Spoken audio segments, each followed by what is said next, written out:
Good evening, ladies and gentlemen, and welcome to Texas, the Circuit of the Americas, or at least the virtual one, for tonight's edition of the Belly Up Sports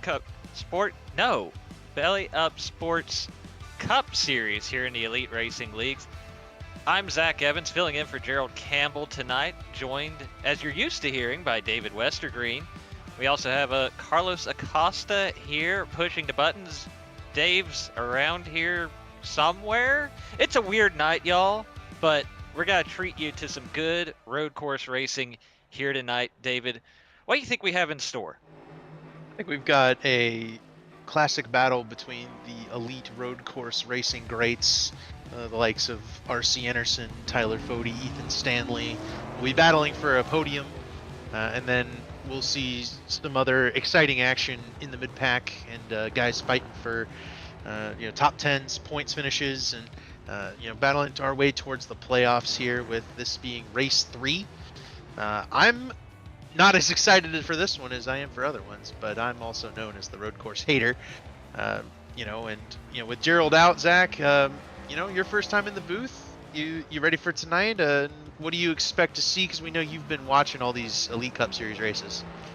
Well, watching this season, but especially announcing last season, I think the big question mark, you talk about all those guys that we are used to seeing up front here in Elite on the road courses, but right now, somebody's got to beat Ethan Stanley. He swept the road course races in the Cup Series last season. He won at Sonoma back in 2023A, so right now it's 3 in a row for him. Can he make it 4, or is somebody, maybe, like you mentioned, R.C. Anderson, Tyler Fode, Ethan Burrell, Ryan Gable, can one of those guys stop the streak? And, Ethan Stanley's going to be one of those guys to look out for in those points. He's one of the championship 4 from last season, where he very nearly got a trophy. Ended up, I think, wrecked out with like 5 laps to go last year. So, Ethan's one of those guys who is very quick on these road courses, very quick on the other tracks as well, but these are really his bread and butter. He's very much one of those kind of sports car driver type guys where this new car is right in his wheelhouse. And, with 5 years, and these guys are going to be, climbing the hill, driving through the S's. I think this is like a 2.5 mile course. He's got a lot of turns to be perfect, to not make mistakes, and the elite road course drivers, the sports car drivers, those guys tend to not make a whole lot of mistakes, and that's what's making him so good at these road course tracks. I'll tell you, David, you actually shorted it by about a mile here at Circuit of the Americas. I know, it's forever. 20 turns, 3.427 miles, the distance around the Grand Prix layout here at Circuit of the Americas. Yeah, we're talking math. We're talking math as we are watching Ethan Burrell come across the line and hit the clock. You'll start seeing those qualifying times filter in on the left-hand side. Drivers have 10 minutes to log qualifying laps as we're, like I say, watching Ethan Burrell uphill. This left-hander's so tricky. Sharp turn after the uphill. And you got to snake your way through the S's, trying to carry as much speed as you can without overstepping. It's kind of a balancing act right through here, especially when you're dealing with traffic. Nice flowy section, but eventually it kind of tightens up a little bit as you start to head back up the hill. Lots of elevation changes here at Circuit of the Americas. We'll look here, one more right as you start seeing that elevation back to the left. That's turn 9. Here's turn 10, run down the hill to a hard braking zone for turn 11. And this sets up pretty much the longest straight on the circuit, as now we have switched over to Ethan Stanley's perspective. He's on this long straightaway that we just skipped about. It's a long straightaway to skip, and here now you see him hard braking for turn 12. And here's a really tricky part of the track, because you have a lot of double apex corners, and you're going to the right, and then you're going back to the left. You're speeding up, you're slowing down, you're constantly kind of tap dancing with the car through this kind of stadium section of the racetrack. Here again, there's the double left, which takes you down towards 16, 17, 18. This is almost like a triple apex situation you've got going on here. The car sometimes wants to swing out wide here, but you're trying to carry as much speed as you can and hug the right side to give yourself the best entry here for turn 19. And you gotta be careful right here. You don't want to run wide and cancel your qualifying lap. Ethan's getting all the track he can before he turns left. Turn 20, running back towards the start-finish line. That's a lap around Circuit of the Americas. He definitely went off track too. He got a 0x at some point. That lap did not register for Ethan Stanley, and that's another challenge that these guys are going to have to face. I think the rest of this qualifying session is, setting a lap time, on the edge as fast as you possibly can, but you also have to keep in mind those track limits. It's got the F1 style track limits. We won't be penalizing these guys for that, but they'll be racking up some serious incident point numbers in this one. I've seen them up over 100 in terms of, and not even guys wrecking, just in terms of going off track just a little bit and getting that incident point and having to, I don't think they get slowdowns, but it racks up those incident points really quickly, and it'll kill your qualifying lap if you're not careful. So it depends on where you go off. Obviously, if you shortcut a corner, you're gonna get a slowdown. And there are a couple of places if you run wide. Oh, well, that's a real big slowdown. If you hit the tire barrier, a tire barrier slows you down to a complete stop, as we just saw with Ryan Gable in the 01 Hux machine there. But there are a couple of places, but like you say, the bigger thing is you're just going to see a lot of crazy, we will on our end, incident point numbers. Back in 2021A, if I remember correct, 2021B, excuse me, was the last time the Elite Cup Series visited the Circuit of the Americas. And I always joke about that race in particular because there are a couple of guys who ran all the laps and literally never registered a lap time, because they got picked up at least 10x in every single lap out of the 37. I'm 90% sure I was one of those guys in that race. I probably was. I know I raced in that race, and it was bad. Your fastest lap was a 2:23.467 that day. That means I registered a lap time. All right, we weren't one of the ones who never did. You registered a lap time. The lucky souls who did not record a lap that day were Dallas Myhan, Jeff Green, and Jared Rexing. Several elite veterans, none of whom are here tonight. Less than a minute. That's awesome. I did finish ahead of you that day, though, David. Not bragging. Not bragging. Well, I would never claim to be good at a road course. So I was 17th. You were 27th, and Gerald Campbell, who is normally doing this part, was 31st. Aha, there we go. See, beat Gerald. Ethan Stanley's first qualifying lap out of the gate was a 10th off his practice time, which was also first. He'll be leading, and he's leading by a Max Verstappen type amount, I think, going into this one. 6/10 over Ryan Gable. That's a pretty substantial margin, and Ethan Stanley, already maybe the favorite for this race. Going to be starting out front. RC Anderson unable to set a lap time so far, right? He's got a little bit more time, but he's running out here, and yeah, there it goes. So RC Anderson will be coming from the back, and that puts him at a major disadvantage to stopping pole sitter Ethan Stanley.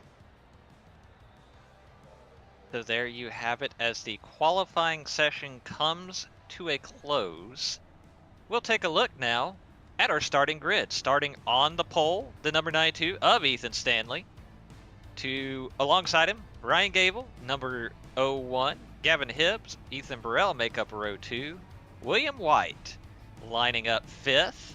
Chad Frankenfield 6th. Corey Abbott will start 7th. Scott Crump lining up 8th. Tyler Fody in 9th. Matthew Weeks rounding out the top 10. And in row 6, Nick Indelicato and a Leighton Norgard. 13th in row number 7 will be Tate Lytle. Alongside him, Jesse Racimus. Ty McIntosh and Jordan Owens make up row number 8. Row 9 is Justin Fortner and Seth Rawls. Row 10 is Justin Wadsworth and Ryan Schold. Row 11 is Vincent Isabella and Jonathan Cutlip. Row 12, Colin Culpa and Justin Vandermarl.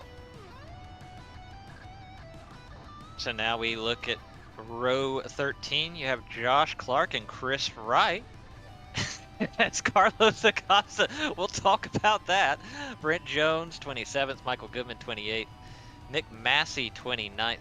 Mark Revelos in 30th. R.C. Enerson, 31st. Like you mentioned, not being able to log that lap. Garrison Hogan, 32nd. Of course, everybody from here on back didn't log a lap. It's unfortunately mixing in a couple of people signed in as drivers with the people who are actually racing. Mark Murphy not racing. He's race control. Carlos Acosta hoped to race tonight, but Dave Huckleberry having some technical issues. Carlos Acosta gracefully stepping in for production duties. He will not start 34th. He's the one drawing on the screen right now. Josh Adams will effectively start 33rd as we just basically move up everybody behind those two guys who happen to line up beside each other. And Andrew Hardcastle will start 34th. After that, rounding out the field here, Dusty Dewar will start technically 35th, Michael Hosack 36th, Johnny Thomas 37th, he and I love road courses about the same, Robert Hills 38th, Josh Robin 39th, Casey Hatch will start 40th, Wyatt Knadel 41st, Harrison Talon 42nd, Andrew Rucker 43rd. Those two do get to start the race due to the other two being removed from the server. Worth noting, Corey Abbott starting 7th, drop connection. He will not start this race on time.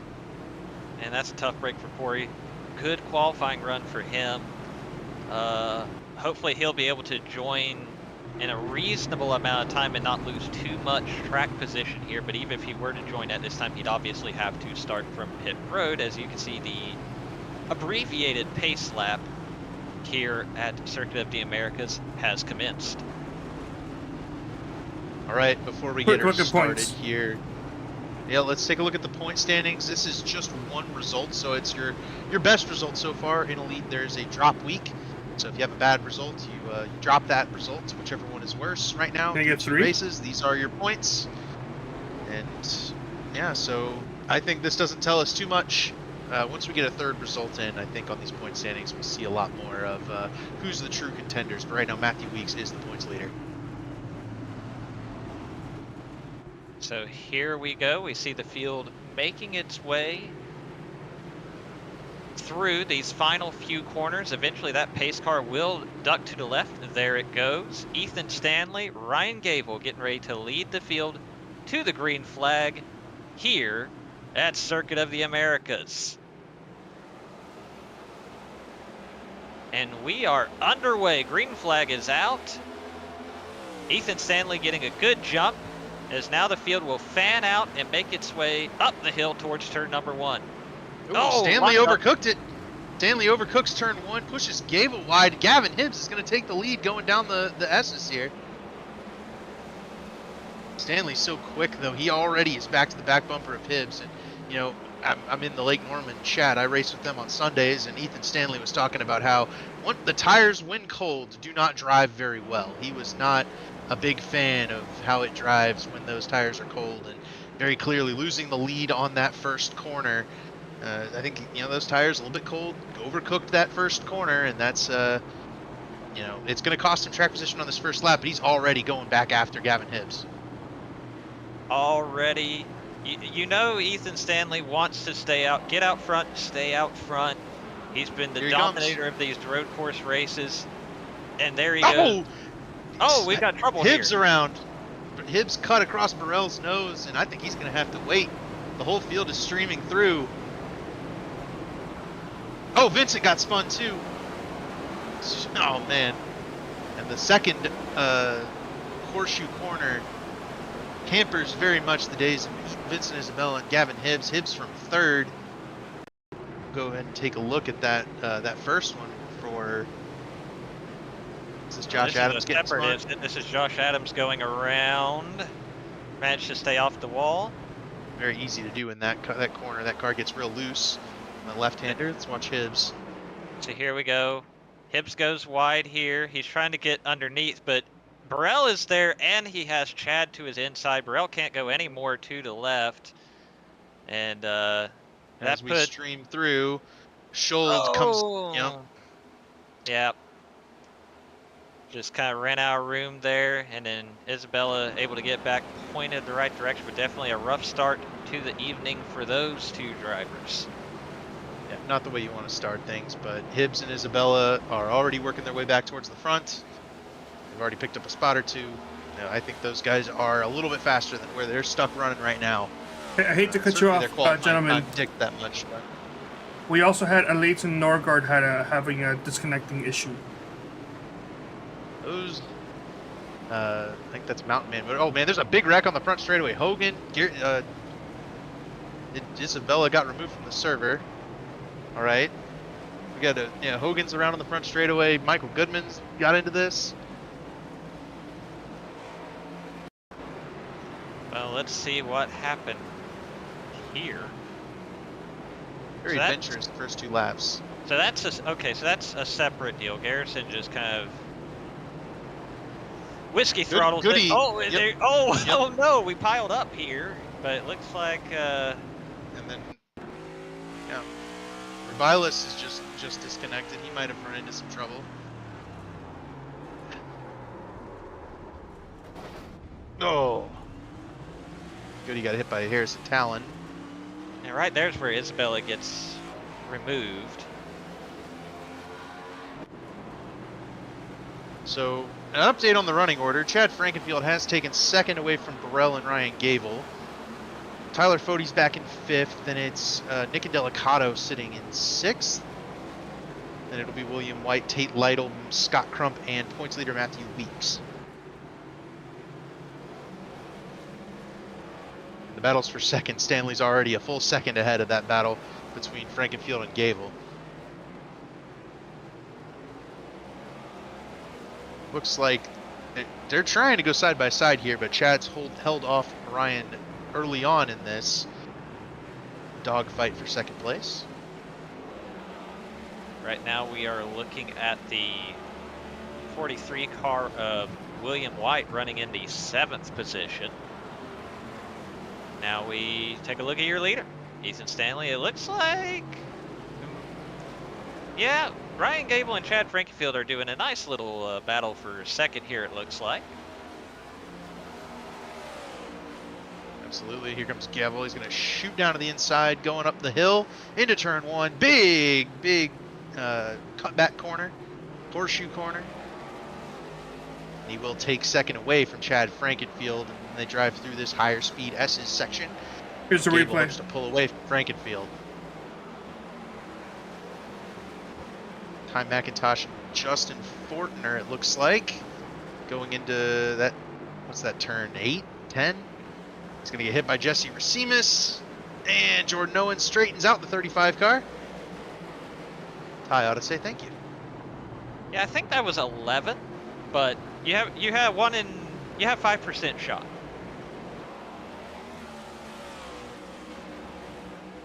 Oh, Ryan going way wide there in the 01. But here they go. Through, that is turn 11. And back on the throttle. And you can see how important that corner is, because the amount of speed you're able to carry through turn 11 dictates how much speed you carry down this ridiculously long straightaway before you finally get to turn 12. Oh, and now we see another one. Yep, that is Harrison Talon. Harrison Talon around. I keep wanting to say that's Justin Vandermarl. I have not adjusted to that roster change for this season yet. It's like 175 miles an hour for guys going down into that big left-hander at the end of the long straightaway. Is that Harrison wrecking again, or is that just a No, that's a replay. I just had it on the wrong camera. I apologize. Harrison. Oh, he hit the bump. Hit the turtle. Early on. Yeah, you gotta watch out for those curves, especially you'll see some of those where they have the little what Carlos called the turtle, what we affectionately call the turtle. Those little raised yellow curbs that right at the apex of the corner can sometimes really upset these cars. And it looks like that's what happened there.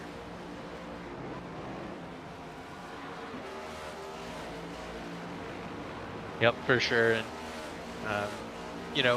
Harrison's just trying to go to the Zach Evans school of rocketry, but he didn't take that with enough speed to really get in the air. So I'm not passing out lessons for that. Not for free, at least. If you're good at something, don't do it for free. Massey's really good at bump drafting. We saw him finish second in the Daytona 500. He's trying it down here on the front straightaway of Coda, but I don't think it's going to quite have the same result going up into that short chute. And he and Chris Wright having a miserable day a little bit compared to where they usually feel. You see Massey pulling over for Gavin Hibbs, who qualified in the top 3 and got spun out in that first cutback corner. Massey definitely not up to the same speed level that he typically is in this Elite Cup Series. Now we've got the double box action going on. Of course, that battle you were watching in the lower portion of the screen. Up top, it's a battle right around the cusp of the top 10. You've got Matthew Weeks in the 11. And as to say that, we switch. But I got dizzy for a second, but yes, so you're... Now Carlos is just messing. Carlos is tormenting me. It is too early for this. Matthew Weeks is in the 11. Scott Crump is in the 90.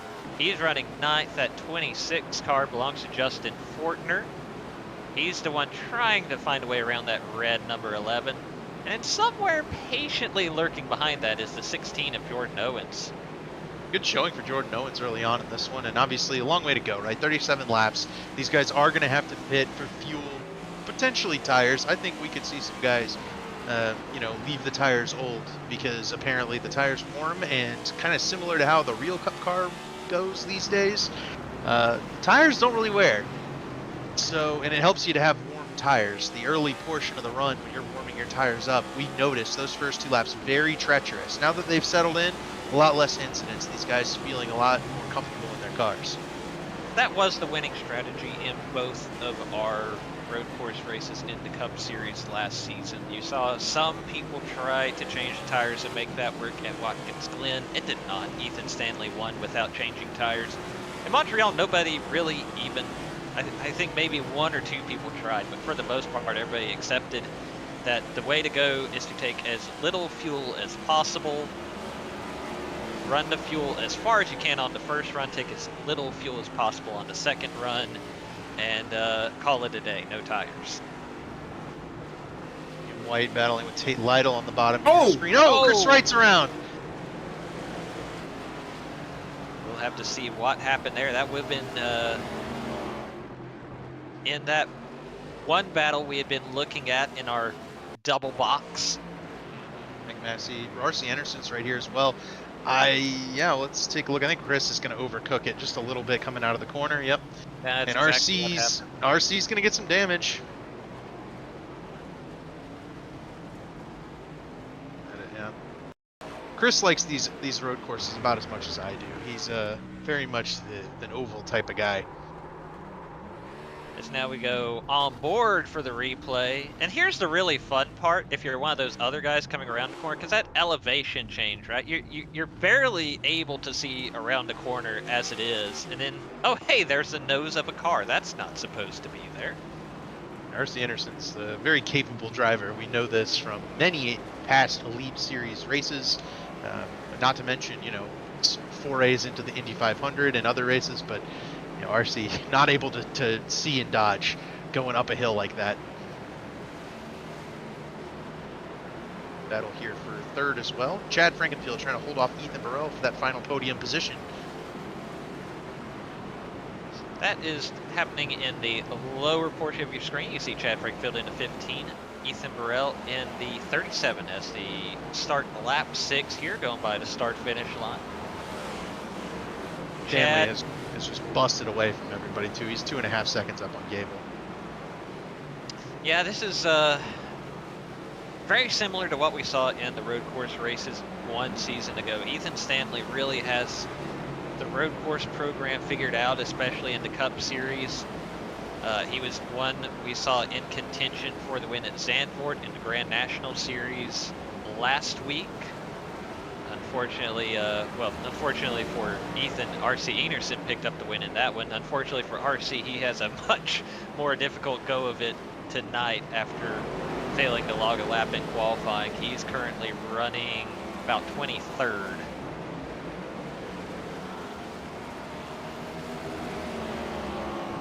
Yeah, so, and now he's got some front nose damage as well. Or I guess that was the old, what's that, G3 car right there? Robert Hill?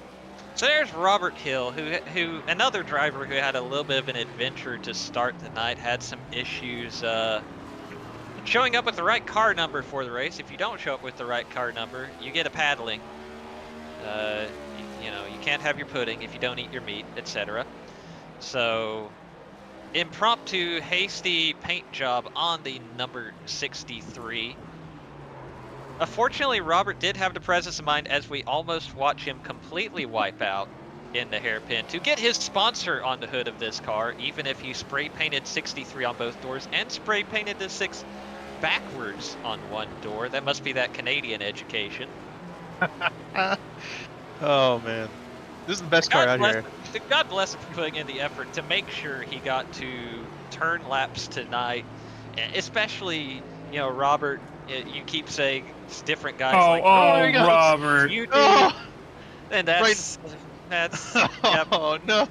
Yep, that's about how much Robert likes road courses. He could have easily decided, you know what, it isn't worth the headache. Yep. Here he is. Right in front of Kachow. Corey Abbott did get back on the racetrack. He is 1 lap down in 40th place. That's P7 in qualifying is Corey Abbott. And just feel bad for Lightning McQueen there in the 73 car, man. He really could have been contending for a top 10 finish here tonight, but unfortunately the internet gremlins are going to prevent that from happening. There you see Corey Abbott making his way down towards turn number 12. Back up front, Tyler Fode's got a lot of pressure on the rear bumper from Nick Indelicato. Jordan Owens has bypassed Justin Fortner for 11th position on the grid. Those battles you can see on the bottom and top of your screen respectively. I do want to go. I mentioned I loved how the 63 car looks, but I think the true best car on the grid tonight is the 5 of Jonathan Cutlip. Cutlip's usually up at the front on those oval tracks, but he's running 16th right now. Sitting back, looking good, keeping that 5 car clean. It's really nice. Got a nice sheen to it. Got a good Coca-Cola sponsorship. Jonathan always paints his own cars. He paints a number of cars in the field, and on his cars always look spectacular. So, always shouting out Jonathan Cutlip for those paint schemes and designs. You know, it's funny.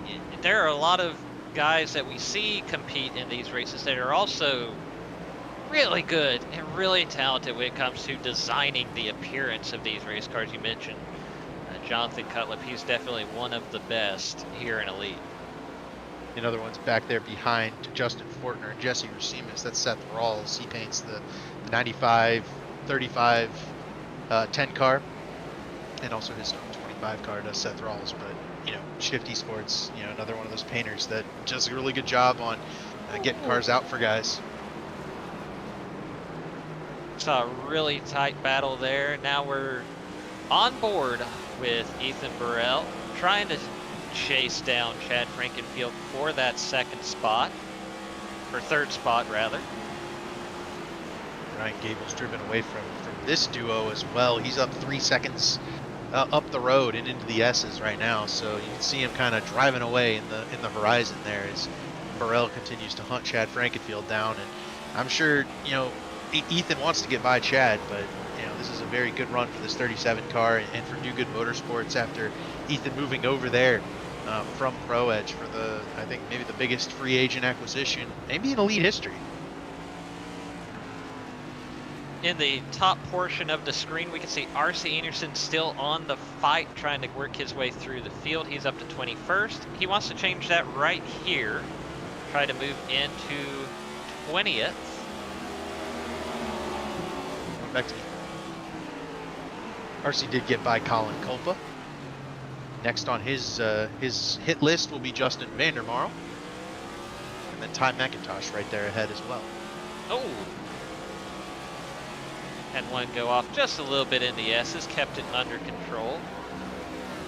believe that was, yes, I believe that was indeed Justin Fortner. Now we go back to that battle with R.C. Enerson. You can see him sizing up Justin Van der Marle as they run down towards turn 12. He's going to have the inside position here as long as he doesn't lock up the brakes. He outbraked Van der Marle by a pretty significant margin. That's the difference between R.C. Enerson and the average NASCAR racer on a road course right there. You saw it, right? That's a visual representation of why the road course guy, there's the road course guys, and then there's everybody else. And that's no disrespect to Justin Van der Marle. Let's remember, it is a stock car league. A lot of these guys, some of the best you'll find on oval, but some of them, myself included, just trying to keep it on the blacktop when we go road course racing. And that's the difference right there. You and me both, buddy. And we see, you can see it too in our margins here on the Belly Up Cup Series pylon here to the left. Nick Indelicato sitting in P6, 9 seconds off of Ethan Stanley. The difference between Indelicato in 6th and Stanley the leader, that's the difference between 6th and 7th between Indelicato and Tate Lytle.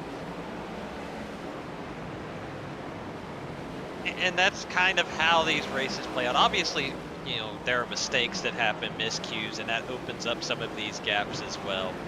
But especially at a track this long, at nearly 3.5 miles here at Circuit of the Americas, you're turning 2 minute and 15-second laps. The disparity in the fast laps is just so significant.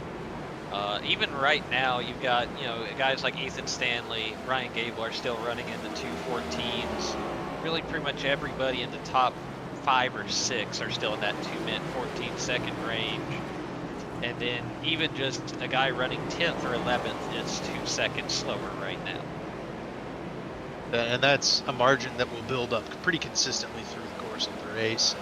Create, I think, a fairly wide margin of victory for Stanley, presuming he doesn't do something like speed on pit road or wipe it out. And then, you know, it'll create big gaps between the rest of them. We do see a lot of guys still able to keep it close. Obviously, we've got our eye on Jordan Owens and Justin Fortner right now. Back up front, it's also Chad Frankenfield and Ethan Burrell still just kind of nose to tail. Tate Lytle and William White have not been able to separate either. And then Scott Crump and Matthew Weeks have not been able to separate. So you can see little packs forming and guys drafting off each other, working off of the car in front, trying not to lead. I think there's something to that to try to keep the car on the track. If you have somebody to follow, you know, set an example for you, you can make it through this track a little bit quicker and a little bit safer without, you know, going off course. And I think that's what everybody's trying to prevent right now, and you know, before pit stops. And one thing you'll see with that battle with Chad Frankenfield and Ethan Burrell is Tyler Fode's starting to creep into the picture, and so too is Nick Indelicato. We'll see what they run this time by. Fode gave up a little bit of time that particular lap, but definitely the gap has closed over the last little bit as that we see replay here. Hardcastle missed turn 1 by a pretty wide margin, gave up the spot to a late Norgard. Norgard, another car, had some internet troubles, and that 22 car was painted very nicely. Thought that was a really good paint scheme.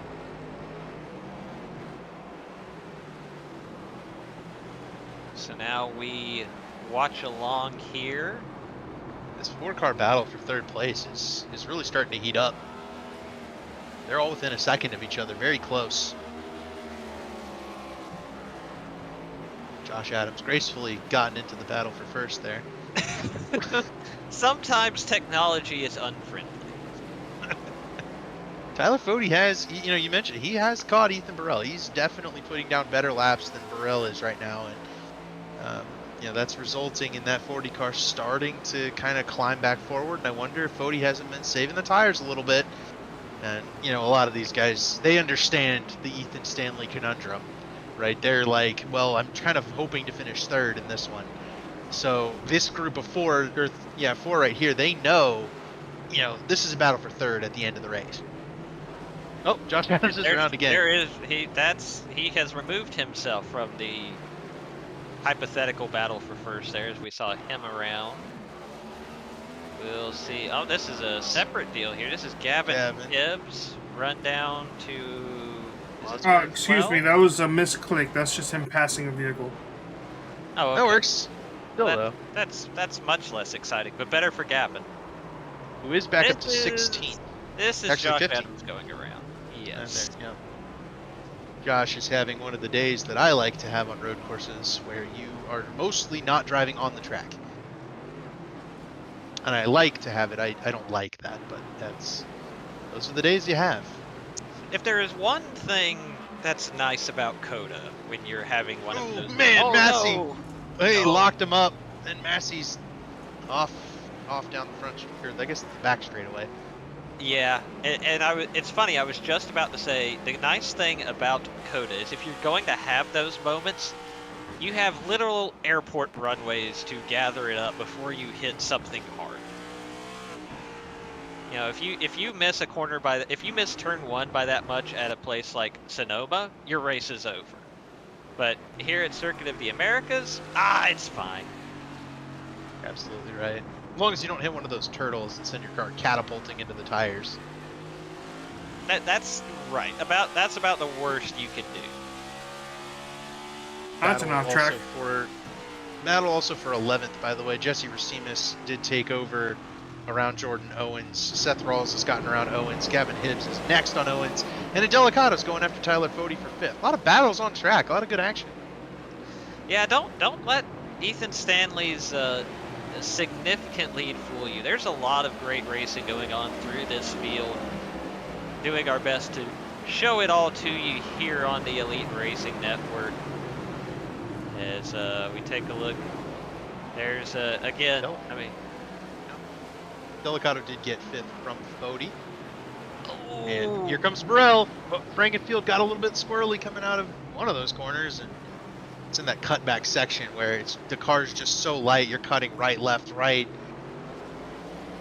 Chad ends up making a slight mistake, and it costs him 3rd place.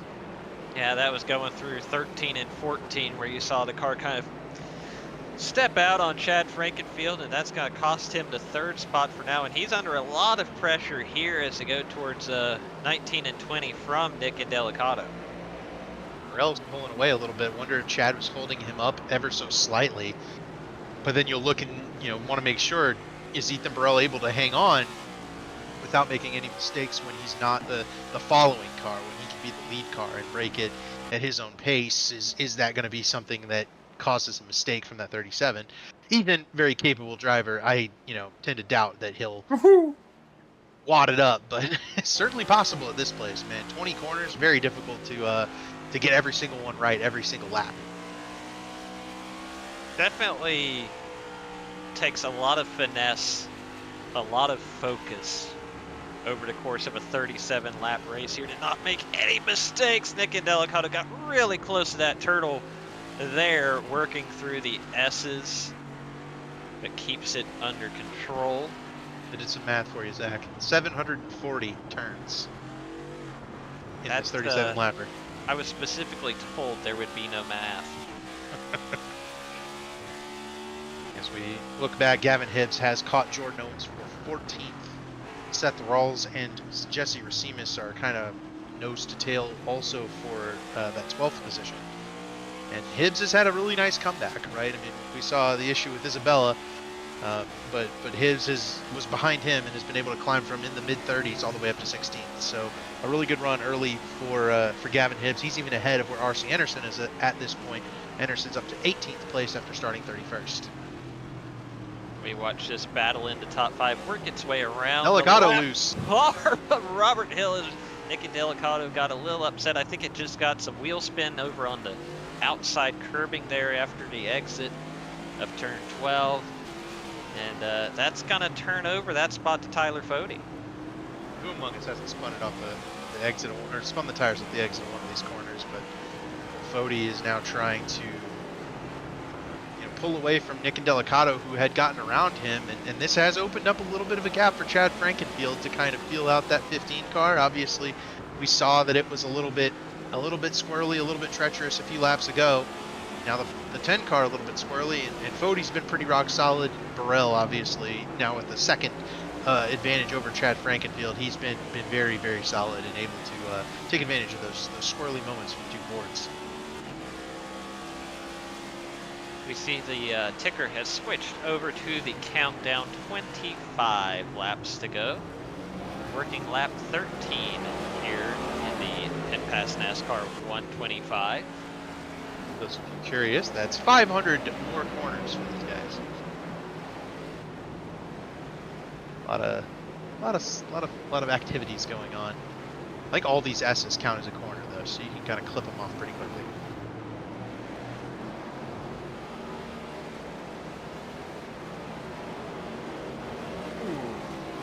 So, Zach, I got a question for you. Is how do you feel to watch the 2001 Mark Martin car pace around up at the front of a road course? I love the look of this Ethan Stanley car. I don't know if it was intentional or not, but you're right. 100% gives off those. No, it's intentional. It is intentional. Okay, the 2001 Mark Martin vibes. Of course, anyone who's ever had the misfortune of interacting with me knows what a huge Mark Martin fan I am. Have done several Mark Martin throwbacks on iRacing myself. I wanted to take a second and let's talk about Ethan Stanley's paint scheme, and Tyler Fode and Chad Frankenfield are swapping 3rd place or 4th place back and forth up here on the top of your screen. So Frankenfield had to check, otherwise he was going to spin Fode out. In doing so, I think that's going to give over 4th place to that 40 car, but Chad drives it back in underneath the 40. Hop the curb, they're side by side. These guys are not driving like we still have however many corners left. This is 25 to go, looking more like 5 to go, looking more like that last lap battle a couple of years ago with Dinger and Chastain, as we watch these guys go at it for 4th, 5th, and 6th. Delicato braking way later than both of the guys in front of him, but you can see how much he gives up off of corner exit by braking so much later, and I think maybe that's a little bit of the difference between that and what we saw from RC Anderson before, where RC was able to get in way deeper into these corners, but he's also able to carry that speed through, and Delicato's kind of sacrificing speed on corner exit right now to get in deeper. I say that like I can do it. I cannot do that. I'm not speaking from example. No. I've watched enough racing to know. I watch the good guys do it. These guys show me how to do it. And those who can't announce. Exactly. Johnny Thomas about to go a lap down. He yields over to Ethan Stanley. Johnny's another one of the guys who you'll see him at the front on the ovals, but he and I have a similar taste of road courses. I want to apologize to Johnny Thomas. Like that was me not trying to show shade at him. That is a lot of people going off track constantly, setting the scroll thingy for all the names I choose to quickly select the replay to move up and down rapidly. So when I tried to show the replay of Schultz, it showed Johnny Thomas being lapped. So sorry, Johnny, wasn't trying to drop shade on you. Okay. At least we got Johnny in there, right? I mean, he's a guy not going to be running up at the front of these road courses. Schultz did get into, boy, who was that he got into? Vandermarl, I think, the 80 car. That's a name we haven't called. I believe that is what happened there. Dusty Dewar going off track. Haven't called the 32's name yet.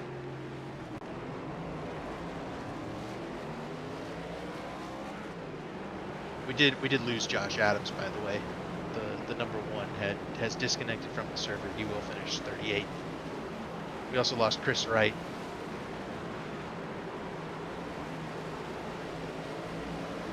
P. Harrison Italian as well. Casey Hatch as well. Here comes Delicato.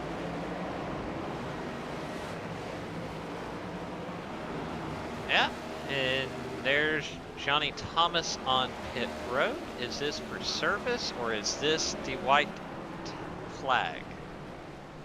Is this the towel from the corner man? Is he taking fuel only? Yes, the strategy Zach had noted that you want to employ in this car is fuel only. The tires do not wear. even with the track temp up at 110 right now in middle of Texas, cold tires are just too slow. Yeah, he's been there a long time. Yeah. This might be a little 50 more seconds. service than fuel. Yeah, I think Johnny is. It is the white flag from Johnny Thomas. Oh. Like gone out of him. Gavin Hibbs has bypassed teammate Seth Rawls and Jordan Owens. He is now up to 13th on a pretty remarkable comeback drive. If he's able to get back into the top 10, I think that'd be a pretty strong result for Gavin Hibbs in that 95 car. Yeah, you'd have to consider that a success after how the night started for Gavin Hibbs.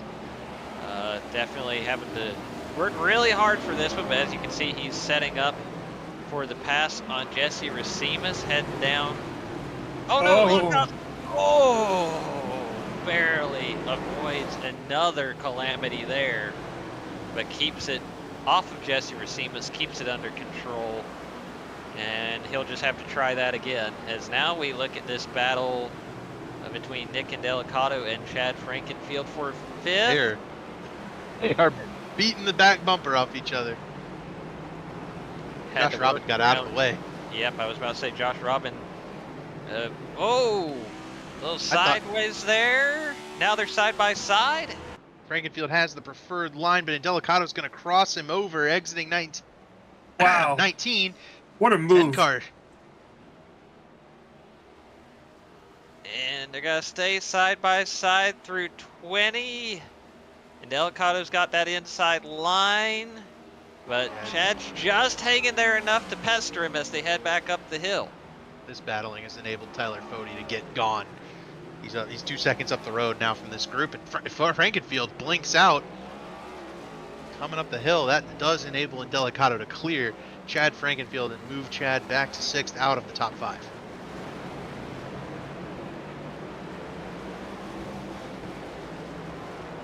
Hibbs will now take a run at Racimas going up that same hill.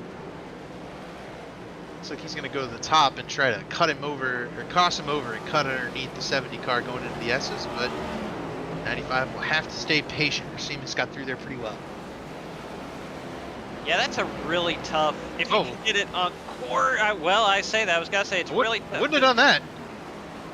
Yeah, Where are they at? brave. Oh, there they are. Oh! They've bounced off each other. That's brave. But pretty courteous from Jesse. I think you probably are vindicated to run your lane there and enjoy knocking the other car into the tire barriers. yeah, I was getting ready to say it's really hard to make side-by-side work through the S's. I think Racimas might have caught one of those turtles and then backed out of it, but it's a tough position to be in coming out of that corner. Lytle, White, Crump, and Weeks are all within a second of each other here. I guess that's not Weeks, that's Robin. So Crump is pulled away from Weeks finally. Oh! Norgard. It was indeed a late Norgard just in front of Ethan Burrell. Norgard got it righted pretty quickly there. We'll take another look at it here. Just too much beans. An excessive amount of beans. Look at that though. Really quick recovery. Not a whole lot of time spent backwards for that 33.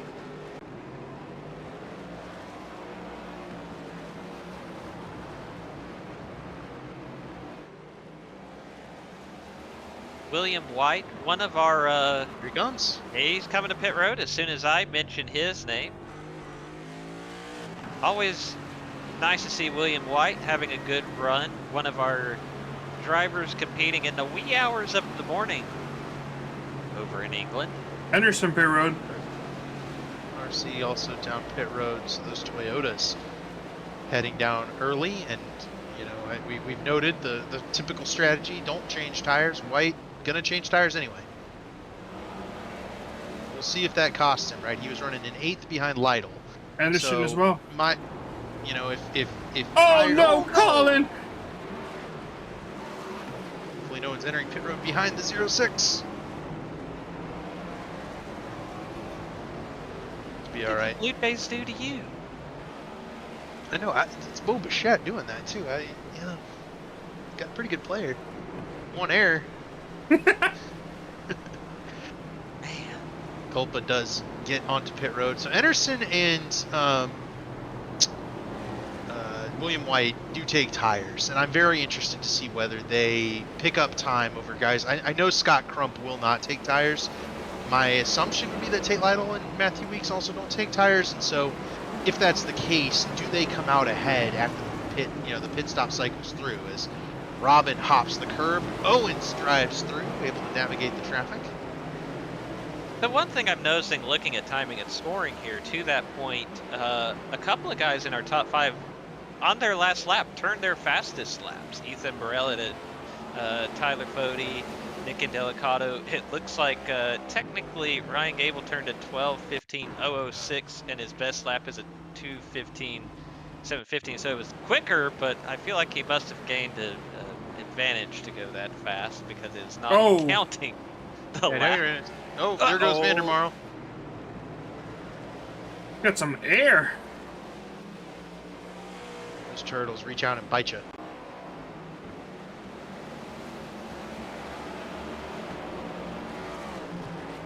Yeah, a lot of our top 5 is running, equivalent laps to what they ran in qualifying, right? Fode ran a 2:14.8. He ran a 2:14.1 last time through. So yeah, they're actually literally quicker speeding than up. qualifying. They're speeding up, right? So I don't know what we'll see on lap 30, but certainly at this point, it does not appear the tires are hurting those guys at all. Why don't we take a moment? I believe our regular producer, Mr. Dave Huck, has something for us here tonight. Time to pay some bills, guys. I've been listening to you. I've been just sitting here back and having some snacks. So tonight you're watching. This is the Belly Up Sports Cup Series. Belly Up Sports is the internet sports bar, sports commentary via podcast, forums, and articles on topics ranging to nearly every sport. Not your usual sports site. Check them out on X or bellyupsports.com. Our race sponsor tonight is at Pit Pass NASCAR. At Pit Pass NASCAR is the newest podcast from Evergreen Podcast Network, bringing you everything NASCAR. From interviews to analysis, tune in now. Premier sponsors, Blue Egg Marketing. Blue Egg is the marketing department for small businesses. Small business owners, Blue Egg is your biggest fan. Constraints catalyze creativity. We help businesses punch above their weight class. And finally, Worldwide Technology Raceway. Worldwide Technology Raceway, also known as Gateway to some of us older people, is a motorsport racing facility in Madison, Illinois, just east of St. Louis, Missouri. Features a 1.25-mile track that hosts the NASCAR Cup Series, Craftsman Truck Series, and the NTT IndyCar Series. It also has a 2-mile infield road course used by Trans Am, SCCA, and Porsche Club of America, a quarter-mile NHRA drag strip that hosts the Midwest Nationals event, and the Kartplex, a state-of-the-art karting facility. That's our reads for tonight, guys. Appreciate it, Dave. So during that ad read, we did see Jordan Owens with a little slide there after some contact with the lapped car of Robert Hill. I'm sure he was thrilled about that. That is not a safe rejoin. I don't know if it's quite an unsafe rejoin in the eyes of race control, but I can assure you it is not a safe rejoin. It's also tough, though. I mean, Robert's on the edge of the track, and the track bends back to the right. He needed to be way further off than he was. So here comes Seth Rawls. We did see Matthew Weeks come down pit road after Anderson and White. White is sitting in 17th. Weeks is 13th. Now 14th, I think. So I think overall it might not work out well. Actually, I think William White's going to be just ahead of Matthew Weeks. Yeah, just barely. So the difference there, 2 seconds or so from, or 5 seconds or so from White back to Weeks. I think that's about what it was before. Oh, that's a lot of pit stalls. Tires.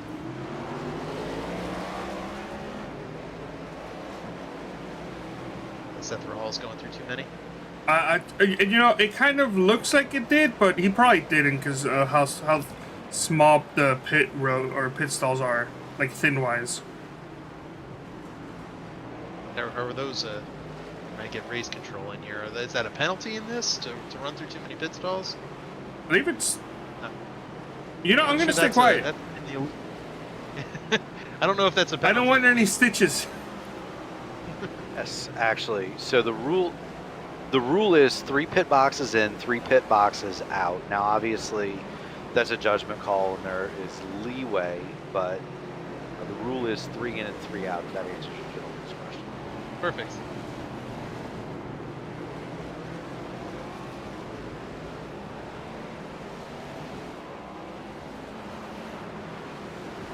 So it certainly looks like our guys up front here are opting to run the tank dry or pretty close to it. Of course, I say that Chad Frankenfield pits, but it looks like for the most part the guys at the very front are going to try and stretch this as far as they can.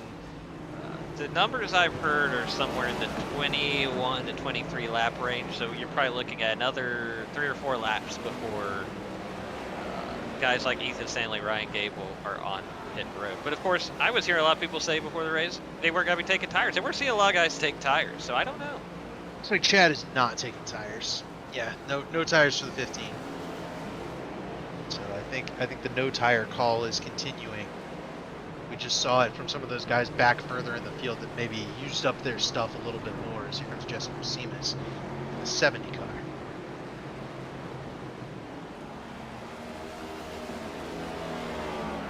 Gotta love those monster colors on that 70 cars. Now we see.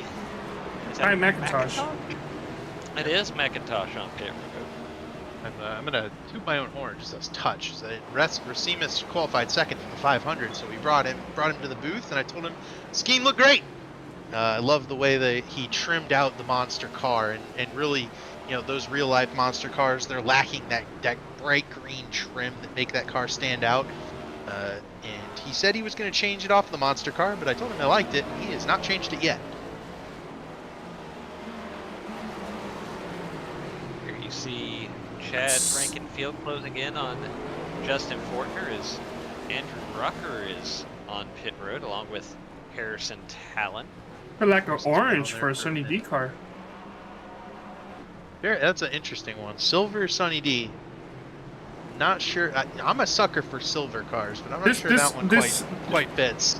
It screams more Capri Sun than Sunny D. You know what? You're right.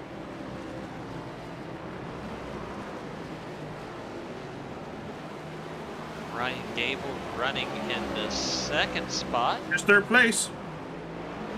Ethan Burrell on pit road. And yeah, if there's somebody who probably will not be taking tires, it's going to be this 37 car. These guys up here in speed, the top 5, I think they know what's up with the way that strategy is going to need to fall. Is you got to keep your tires as warm and heated as possible for the full 37 laps. So I think Ethan Burrell will be one. Oh, well, Ethan took tires. Never mind. Just as I was saying it, that'll be interesting. You know, let's see, because I don't think either of the top 3 right now are going to take tires. Is Burrell going to take tires and make that work?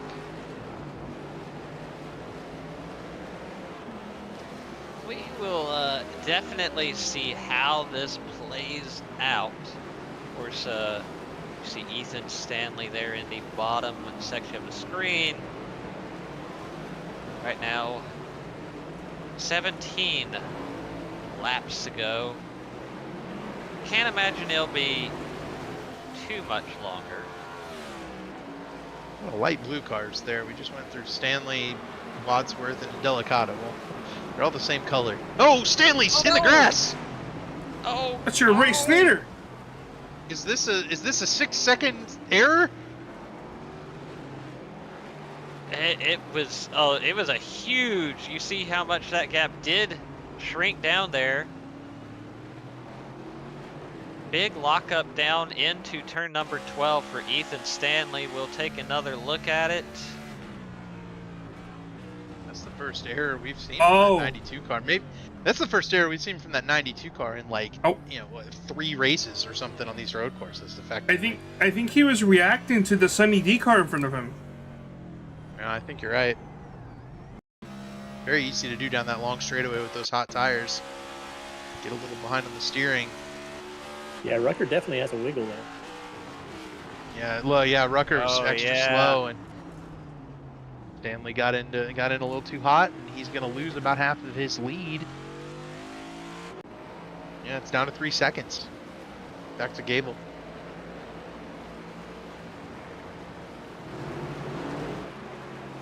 Yeah, that last lap, 2:18.2 for Ethan Stanley, 2:14.3 for Ryan Gable. So effectively, that was about a 4-second chop right there. Can't afford another one of those, but that's why Ethan Stanley built out the big lead that he did, right? And just in case anything happens, he has the speed, the pace to be able to go out there and get it. As we see Gavin Hibbs hitting pit road. Hibbs had worked himself into the top 10. He was really on it coming back through the field. That 95 car, pretty quick.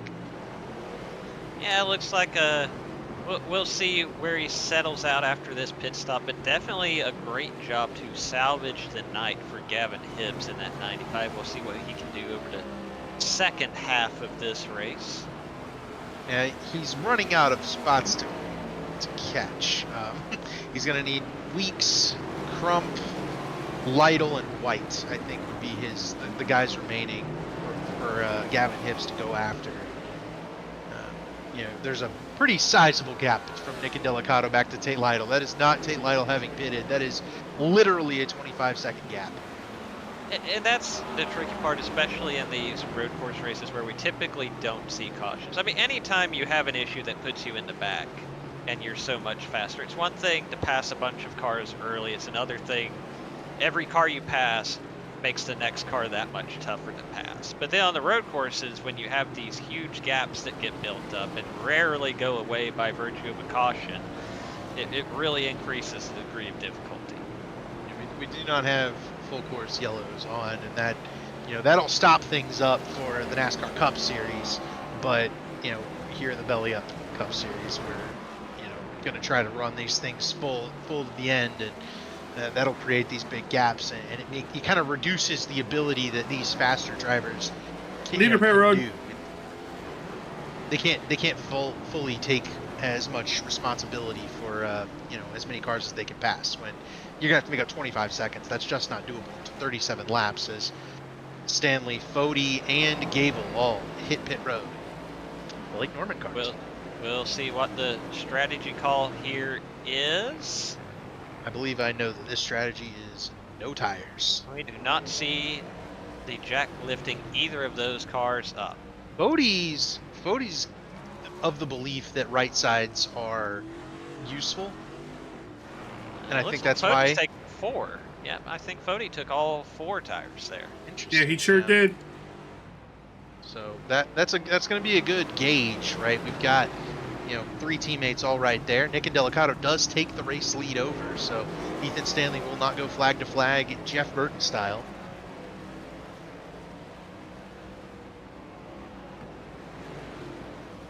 We'll have to keep an eye on those. It really was negligible as far as the pit stop difference.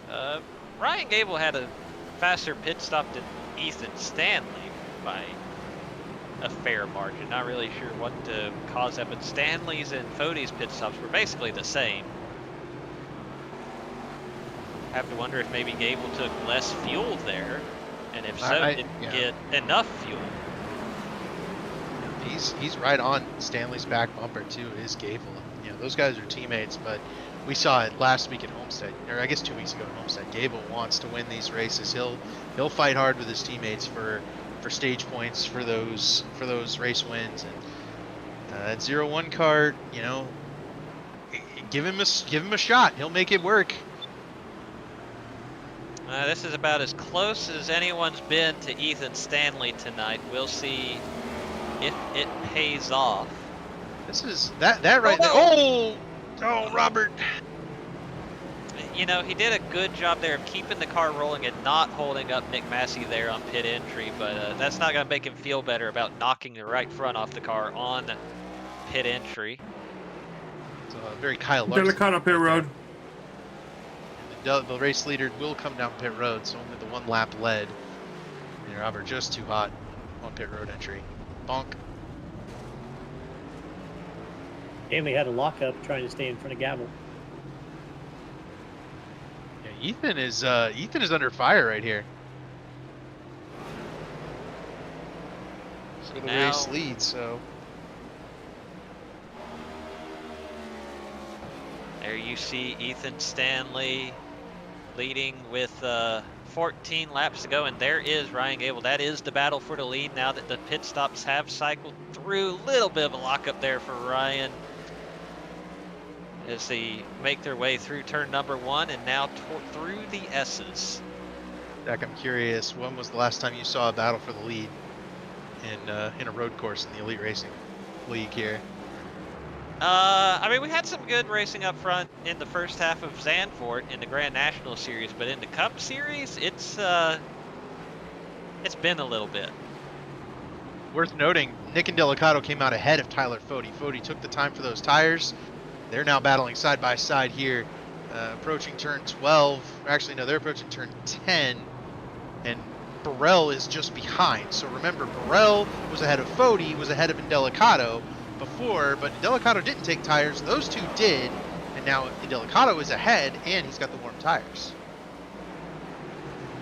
So that'll tell us whether tires are worth anything here, is whether the 40 and the 37 are able to clear the 10 and gap him the way they had him gapped before. But battle for the lead is still heating up. I will say, Burrell turned a 2:13.6 last lap. That was his fastest lap of the race. It might be the fastest lap of the race. I'm not seeing anything faster. Oh no! Here comes Gable. Delicato went wide there. Fode got that spot. Yeah, there's battling all over the all over the top 5 right here. Gable's all over the back bumper of Stanley. Fode just took 3rd from Indelicato. Delicato's not going away without a fight, but boy, watching both of these battles right now, as you can see, every inch of the track and then some for the two guys up front, Ethan Stanley and Ryan Gable. Stanley had a very interesting entry, and Gable wound up sideways trying to exit the corner right there. I hadn't seen anybody enter turn 20 quite like that. Stanley almost looked sideways entering the corner, and then once he righted that car, he was able to gap Ryan Gable by a little bit on corner exit. He does it again right there, gaps Gable on corner exit, and every 10th he can pick up is a 10th he needs right now. Gable all over the back bumper of Stanley, who has not had to defend his position in a number of these road course races. Oh boy. As we ride on board here with Ryan Gable, putting as much pressure as he can through the S's here on Ethan Stanley. Really hard to set up the pass, but you could definitely annoy somebody and try to get the run through here. I do think Ryan gave up just a little bit closing in there through turn 7 and 8. Lost a little bit of run down towards turn 12, but if you get a good run here, it can really set something up for you. He did not. He got really sideways on corner exit down this big back straightaway, and Stanley is going to pull away a little bit going into that turn 13 hard left-hander that Stanley screwed up before, right? I mean, he was off track and gave up a lot of that time before pit stops, and that's been a big reason as to why Gable is here in the first place. The better pit stop helps, but so did that 4-second gain down the back straightaway. Delicato into 3rd, 4th. Yeah, you're in side by side. Ethan Burrell, Nick, and contact. A little bit of contact there as they make their way towards turns 13 and 14. And Delicato's going to have the advantage here, but can Burrell hang tough? See what Ethan has to think of that contact. A little bit back, a little bit of a shot in the rear.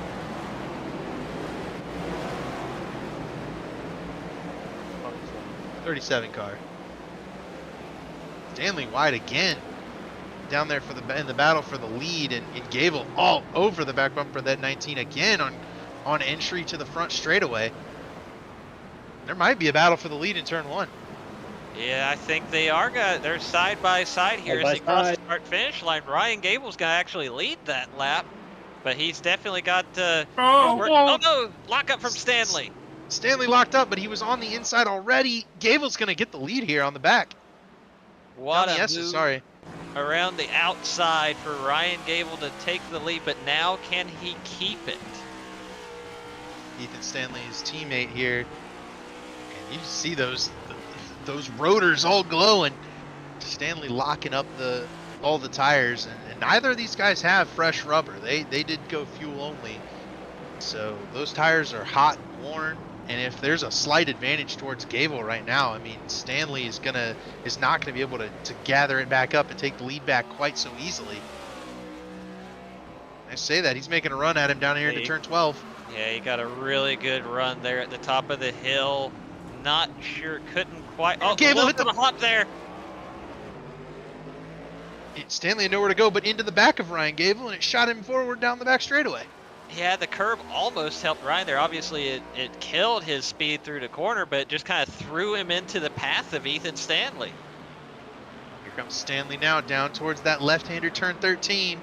I think he's going to take the lead back right here. Ooh, no, he hit the curb too.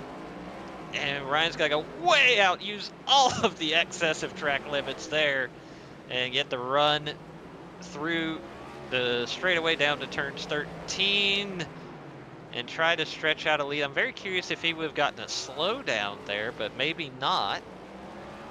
All this fighting has given Tyler Fode about a second to cut into this battle for the lead, and Stanley's not done. He's going to find his way back to Ryan Gable.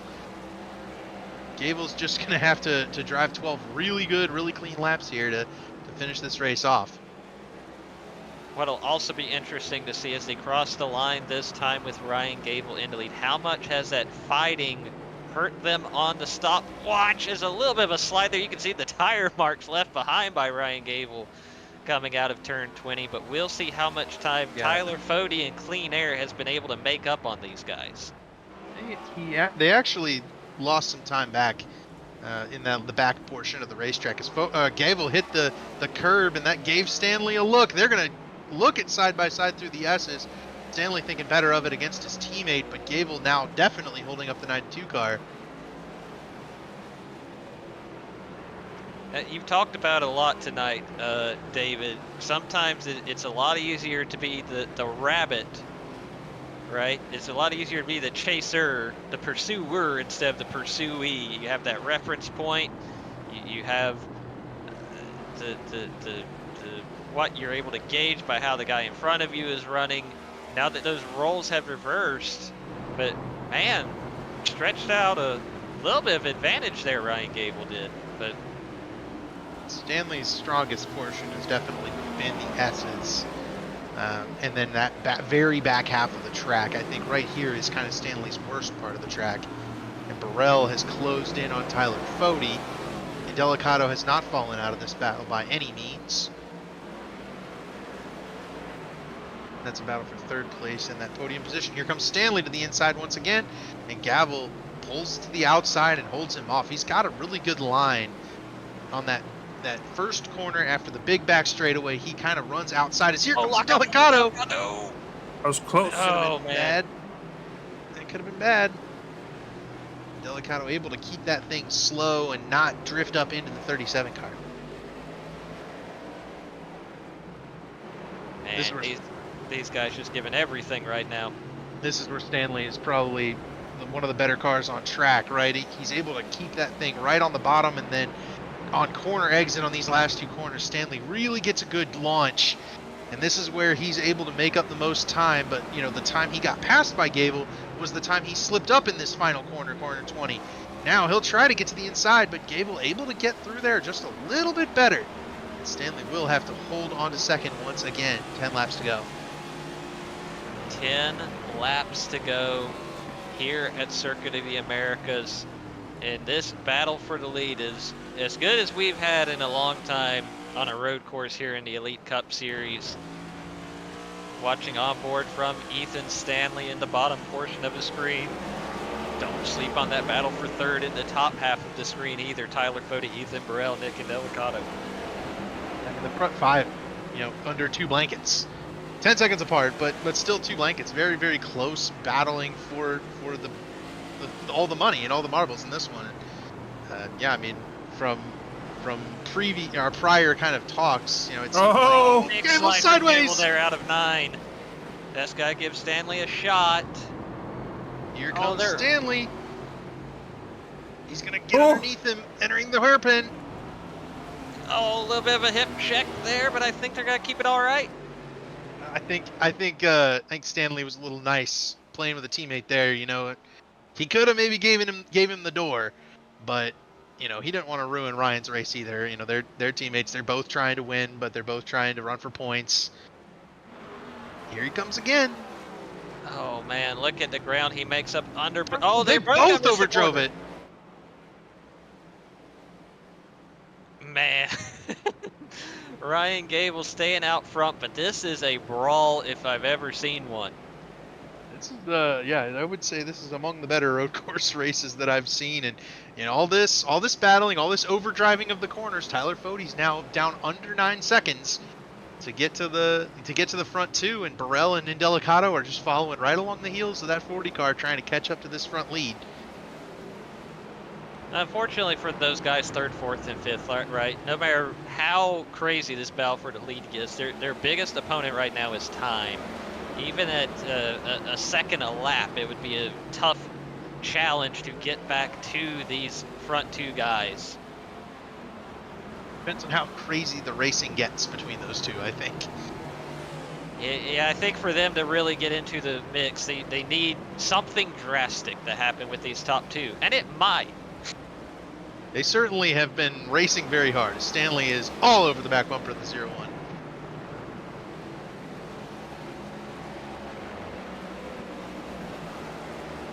Checking back through the field, yeah. Gavin Hibbs has made his way into the top 10, and he's trying to find a way around Scott Crump for the 9th position. William White is right there, a second ahead of them in 8th. So Hibbs' comeback certainly capable of getting up, I think, to that P8 spot, which would be very impressive given how his night started out. Looks like Hibbs gonna try, probably had a crossover in mind there.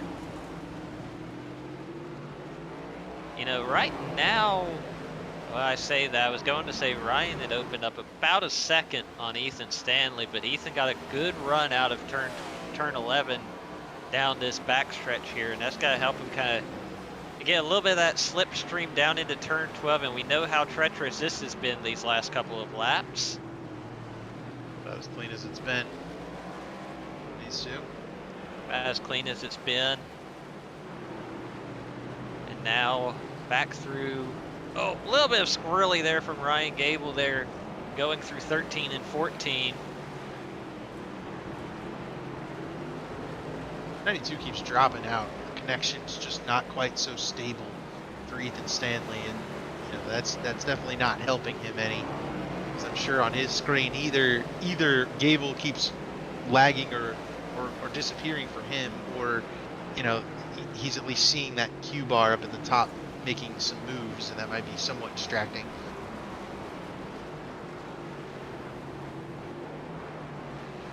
The 92 just not quite as crisp as it was back when he was leading and pulling away from everybody. Ryan Gable has been able to open up 0.7 of a second, and he's continuing to kind of pull away from Ethan Stanley. Except for I think he might have overshot turn 1.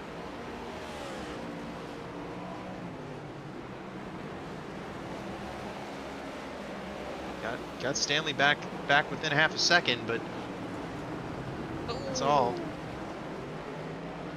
One guy going wide there. That was Cutlip. Well, Cutlip going wide. We've seen that all night long.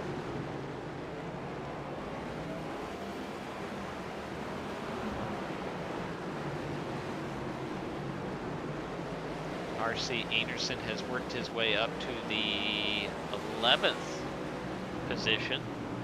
Now we look at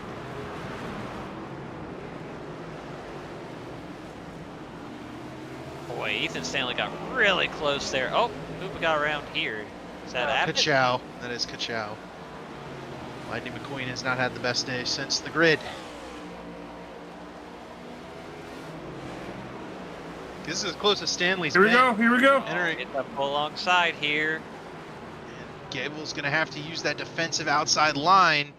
He does it again, able to clear out and keep that 92 behind, but Stanley's going to have a good run on the outside. I just don't think this is a corner you can make a pass in. No, it's really tough to hang tight there on the outside of turn 13, but a little bit of a lockup there going into 15. Here comes Stanley. He's gonna have an opportunity on 19. I think that's where he's looking to set up right here. Oh, look at these cars in front of him too. That might play a factor if they catch him in these couple of corners. If they get him on the straight, it'll be all right. But right here could be a problem going into 20. This is Josh Clark and Andrew Rucker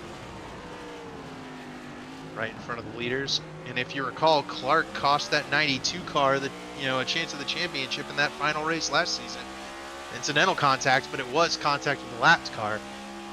And now Gable's going to have to try to get underneath the two of these guys, and Stanley's going to have to try to follow him through. Yeah, they gave him the outside, but not a whole lot more going through turn 1. Not that they have to, but Ethan had Rucker to stay a little bit wide there. Yeah. Took him offline. It's always tough. Obviously, blue flag situation is strictly advisory.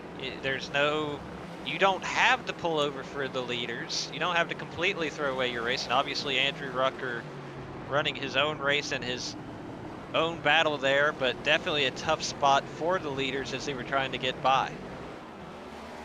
Those two were running 24th and 25th. It's not like they were running last, right? I mean, that's a decently placed battle on track, and Clark just missed turn 12 there, so and ends that battle for the time being. But Stanley is still just unable to clear back past Ryan Gable. And Nick Delicato's coming after Tyler Fode there in 12 as well. Yeah, and these guys are, I mean, now it's almost 12 seconds that they're behind the leader, so they've lost a little bit of ground here, and now you see the battle for third. Nick Delicato and Tyler Fode side by side on the run down to 12. What will happen here? We've seen that outside lane in turn 12 or I guess it's turn 13, be very strong, because Ethan Burrell just used that same lane Fode used and went right around the 10 car. Just went right straight around him. And now they're going to be side by side going into 15. Burrell hit the curb, and Delicato's going to have the run. And he's also got the preferred lane on the bottom, so I think he can put that 10 car back into fourth place. Yeah, Ethan put up a good fight, but I think you're right. I think Nick Delicato's going to have the run here as they go down towards 19 and 20. He actually got a really good run, all things considered. He's got to try and pressure Tyler Fode coming out of turn 20. He is. They're going to be side by side going into one. Oh, no, Fode got a really good run out of 20. Stanley has re-caught Gavel for about the 6th time here. Defensive line for Tyler Fode going into turn 1. But he gave Indelicato the run on the outside. They're door banging. And that's going to be Indelicato to third place. You got to defend the outside. Yeah, I would have thought I would have thought going to the inside might be the move, but you're right. We've seen, especially in turn 12, but even there in turn 1, being able to keep the RPMs up and roll around the outside really seems to be paying dividends for these guys. 12 is the left-hander after the back straightaway. 11 is the left-hander entering the back straightaway. I think I've been calling that incorrectly all night, so I apologize. So we had an issue with Ethan Stanley. Yeah, something's up with Ryan Gable's all over the track. Stanley back to the lead. 6 laps to go, and there's the battle for third while we're on the instant replay. See what happened. Gable enters high, and that car just never turned.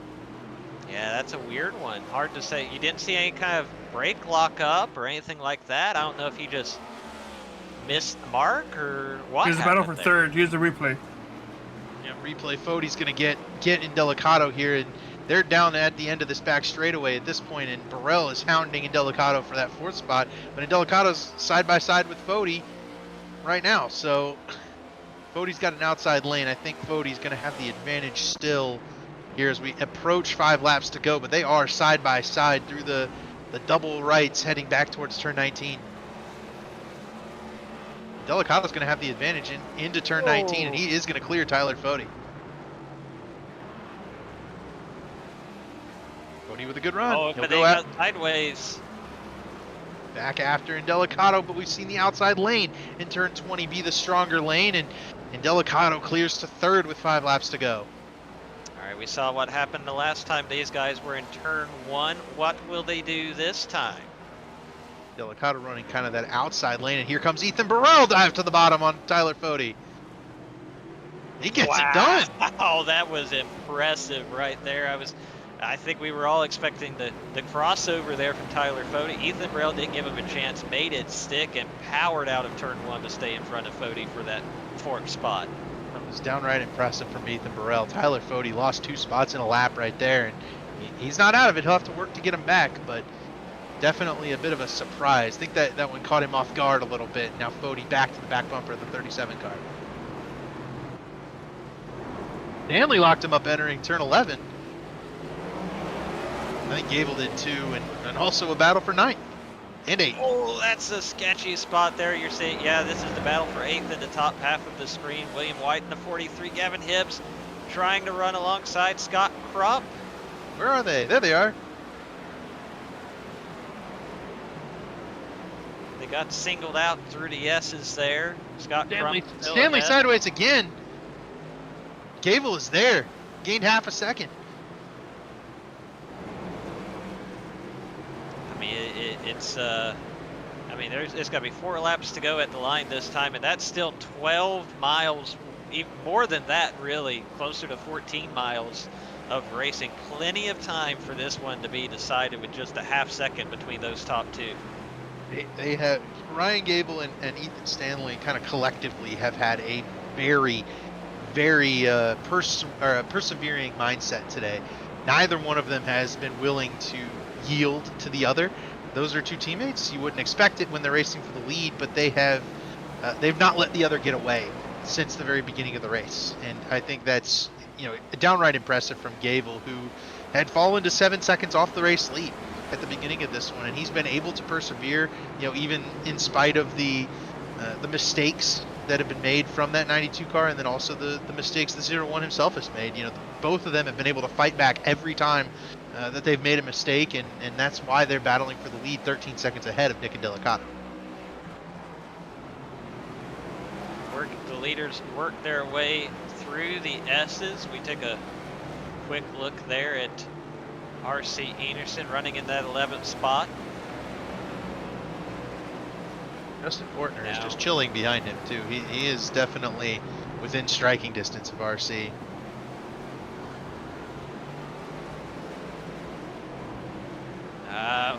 Ryan Gable almost got a good little run there out of turn 9, but I think he clipped the grass just a little bit, and that kind of stalled him out ever so slightly. He's still close enough to make a run here. Fode starting to kind of fall back. Don't count Chad Frankenfield out of the battle for the top 5. He is only a second and a half there behind Tyler Fode.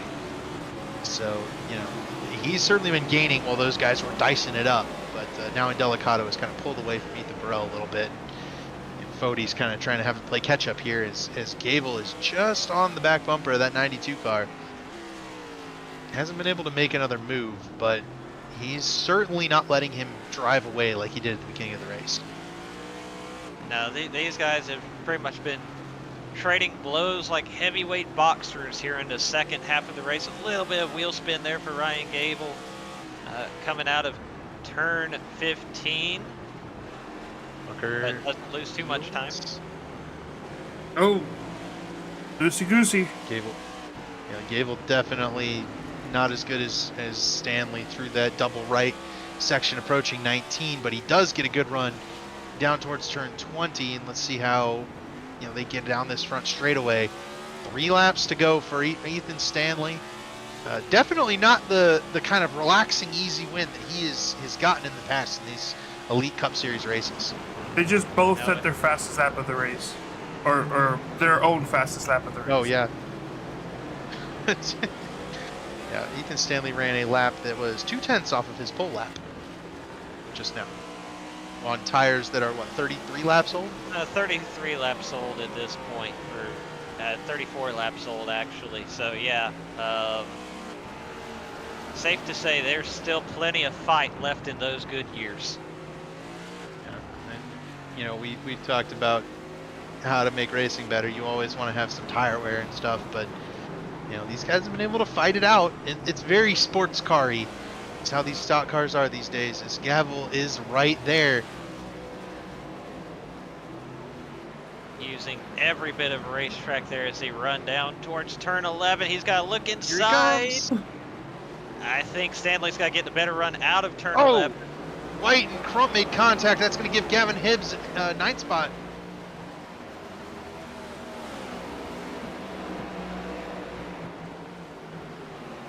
Now I think White slid through turn 1 is what happened right there. Oh, Stanley sideways. Yep, that's going to open the door Here. for Gable. They're going to be side by side. We've seen that outside line be able to power off of the corners. Oh, Gable didn't give him a lot of room there. Gave him Yep, just there enough. it is. Back to the lead for Ryan Gable, but can he defend here in 15? A Contact. little bit of a bumper. Ah, he's able to drive away though. These two have been racing so hard all day long. Come down to this. It's going to be 2 laps to go when we get back. And every time we've seen one of these leaders get up here, since Stanley made that big mistake, those guys have struggled to keep the lead. And the chaser has been able to get there at some point. But it's taken a few laps just about every time. So, you know, Stanley does not have time anymore, right? Only 2 laps to go. 2 laps to go at the line this time by. And make no mistake, these guys are giving it everything they've got. They might be teammates, but they have not pulled a single punch over this second half of the race. Yeah, I expect nothing less from these two. I mean, you know, they're going to run hard, but they're also, you know, they've been very clean and very fair with each other. No contact made on any of those passes. Catching some traffic here in the S's we see ahead of Ryan Gable from the perspective of Ethan Stanley. Looks like Michael Hosek and Ryan Schold, a couple of lead lap cars ranked 21st and 22nd. Michael Hosek takes the exit ramp. So does Schold. Both of those guys not interested in being a part of the battle for the win here. Gable just has opened it up second now ahead of Stanley. And Stanley, I think, just... I don't know. He hasn't been able to get out of some of these corners as well as he was before in the race. We're seeing Gable get those big runs down the long straights, and Stanley hasn't been able to acquire those again, where he was getting those big runs in that first run when he pulled out a 7-second lead. But we've seen how often this corner has played a factor. How will they get through it this time? Pretty smoothly. Only one more time through there. Stanley did make up a little bit of time there, but overall, not bad. He's really going to have about the second half of next lap to pass Ryan Gable back. That's going to have to be when it's done. Otherwise, you can start waving the checkered flag for Gable if Stanley can't figure out a way to get closer by this time next lap. Yeah, the S's are going to be really important here on the final lap. You got to put yourself in position to try and make something happen. If the S's aren't there, it's going to be an uphill battle, no pun intended. White flag coming out for Ryan Gable. And it's been a dogfight. And it will be only one more lap of dogfight before this one is settled. Gable trying to break the draft of his teammate, and they go down up to turn 1. Can't overslide the corner here. Can't give it up in turn 1, but lock up. But he did overdrive it. Adrenaline definitely pumping right now. I mean, a win gets you locked into the playoffs, and you can steal one from what is, you know, currently the road course king and Ethan Stanley. Oh, you know, this would be a big win for Ryan Gable. One of those guys with multiple road course wins here in Elite, but it's been a while since anybody has been able to beat that 92 car.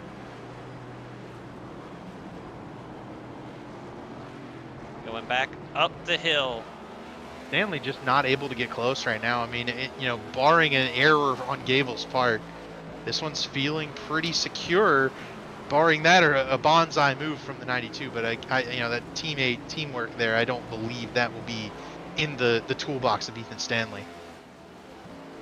Justin Vandermarl bailing off to the left-hand side. Ethan Stanley grabs as much slipstream as he can from him on his way by. He's not in striking distance, but a good corner here can maybe change this. Oh man, Gable loose! No! Here comes Stanley. I think that was it. I think that was the shot. We'll see what happens over these final few corners, but I feel like that was Ethan Stanley's best shot. We see another lap car off to the left side. Make their way through 15. Stanley had committed to driving in really deep to try and just get alongside, and had he driven that corner normally, I think he might have had a real opportunity to battle Stanley through battle Gable through these last couple corners. As it stands, Ryan Gable is going to be our winner here at COTA, with one more good corner. One more time through turn 20. The 01 car, Ryan Gable, is going to come to the start-finish line. The streak is over. Ryan Gable beats Ethan Stanley to pick up the win here at Circuit of the Americas into Pit Pass NASCAR 125. Wow. I certainly wasn't expecting that result. Nick Indelicato is going to come home third. Ethan Burrell will come home fourth, and Tyler Fode finishes it in fifth, with Chad Frankenfield following right behind. We're going to have to wait a minute for the rest of these guys to come by. About 30 seconds until Tate Lytle crosses the start-finish line. We might have a little battle here for 9th or 8th place. Yeah, 8th. No, you were right. White is a couple seconds off. It's going to be White and Crump, but William White's P9, Scott Crump's going to be P10. I think Scott will tell you he'd take that. He's also going to finish just ahead of R.C. Anderson is Scott Crump. There you see them coming to the line. Justin Fortner. Yeah? How about that? P12 for Justin Fortner. That's a darn good result.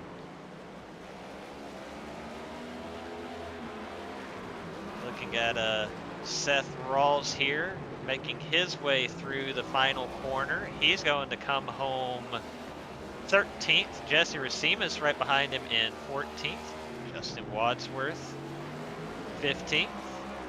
Matthew Weeks is going to take 16th. And it's safe to say the tires did not work for Matthew Weeks. He falls to 16th, and maybe the second week in a row, a little bit of a costly pit strategy, but Weeks will also tell you he's perfectly happy with a 16th place run on a road course.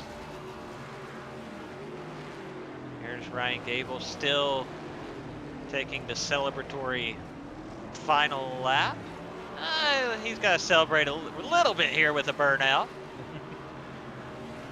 How about that? I don't know that we would have predicted that one going in. I think we all would have. Picked Ethan Stanley to take that one home, and it looked like it was going to be a runaway victory for Ethan Stanley early in this race, and Ryan Gable took advantage of an early mistake and made it, an opportunity. And once he was able to get the lead, Stanley had a difficult time getting back by him, but at the end of the race, it came down to who made fewer mistakes, and that ended up being Ryan Gable. We'll hear from our top finishers here shortly, but first let's take a quick break.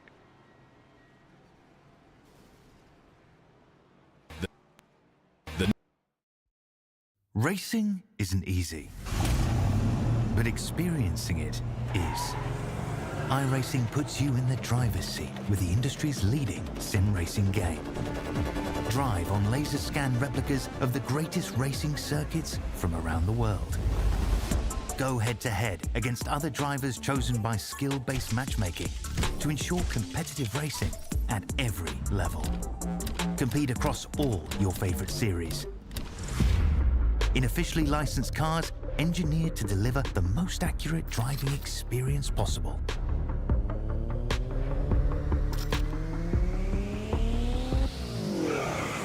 Join a race or host your own with players from across the globe. Race against the computer or in a league with friends. Feel Feel the thrill behind the wheel. Visit iRacing.com.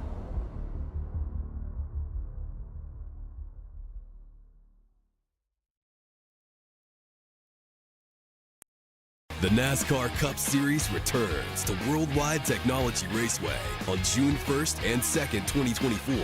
The time to get your tickets is now. For only $10 down, you can lock in your seats for an incredible weekend of family fun, featuring the Enjoy Illinois 300 and the Confluence Music Festival. Racing, music, camping, it all adds up to one amazing party. Go to www.raceway.com for the hottest ticket of the year.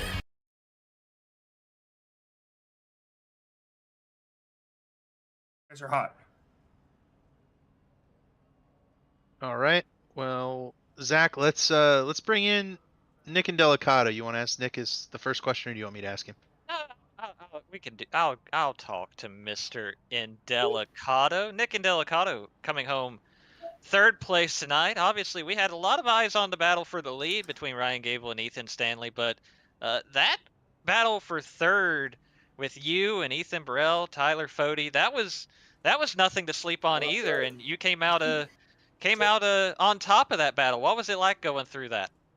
Yeah, obviously that was a hell of a battle. Those guys are so much fun to race around. And I mean, there was a couple door checks here and there, but that's par for the course. And honestly, that was the most fun I've had in a long time, even though it wasn't for the win. But, Burrell, Fode, Chad, those guys are fast. So when you get a chance to, race with those guys and have a clean race, it's always fun. And my boy Gavel got it done up there. So it was pretty exciting. Nick, take us through, a couple of those moments. We saw some contact, some side by side racing. What was the kind of deciding move that got you that third place run?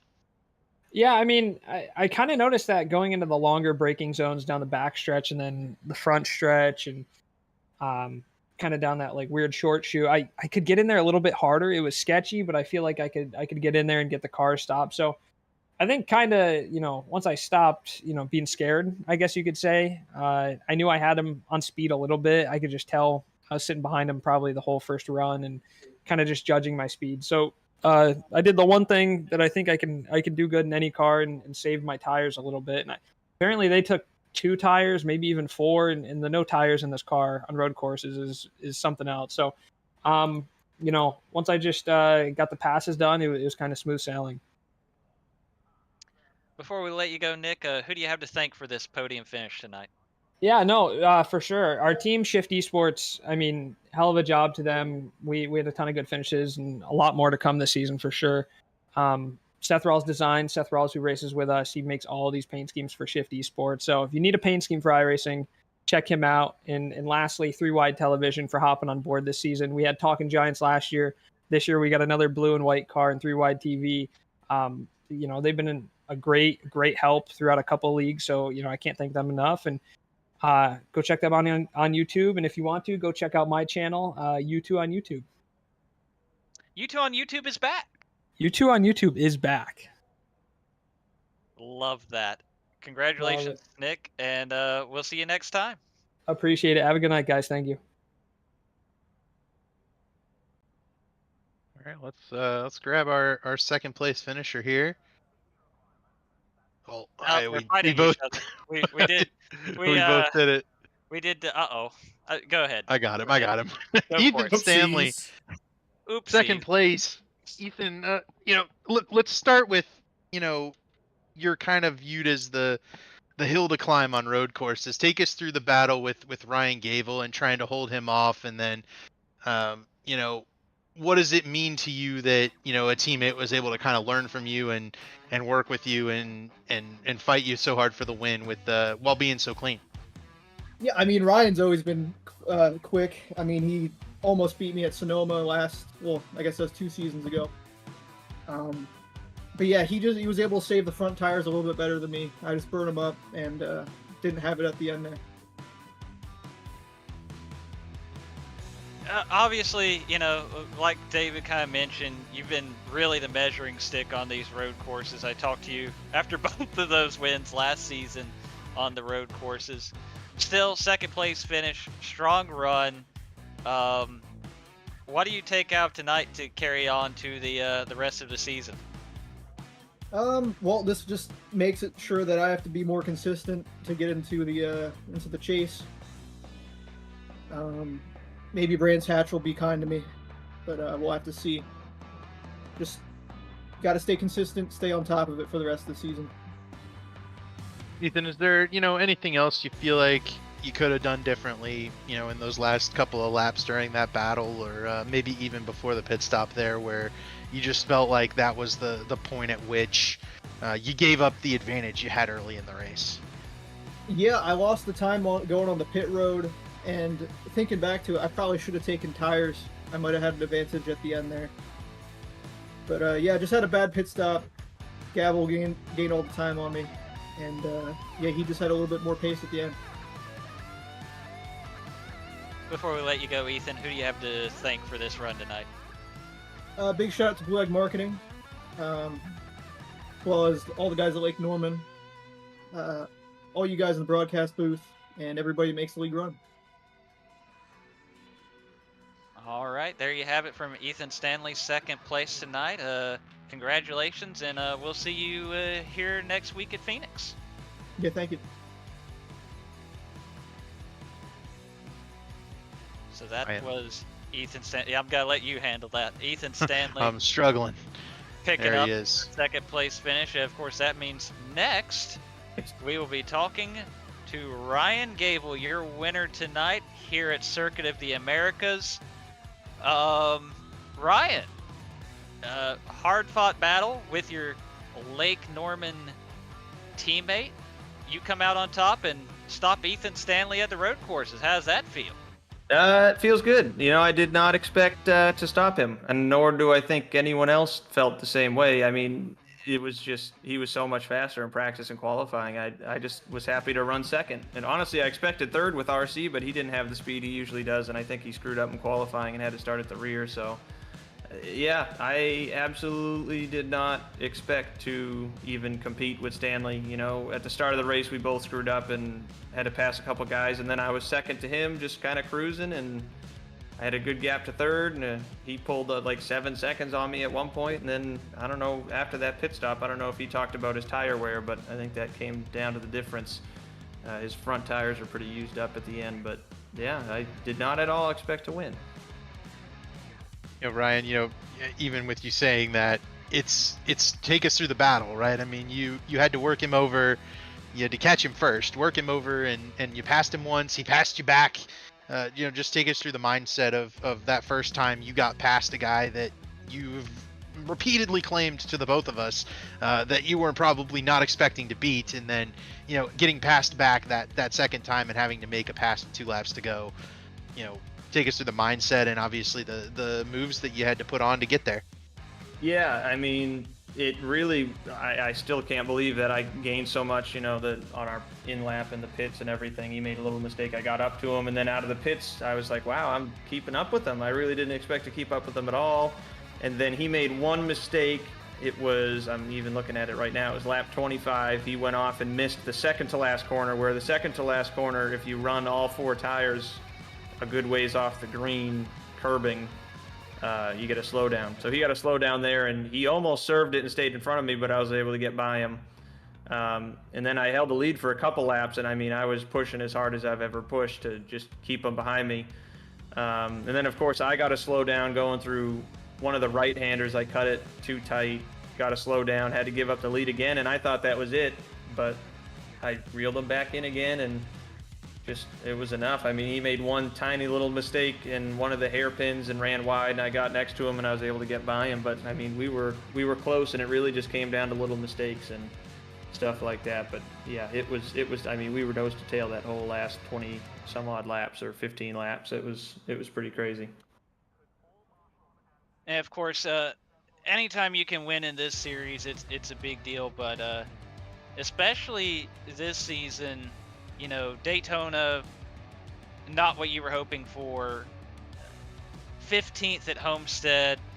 This has got to be a huge relief to pick up this win tonight.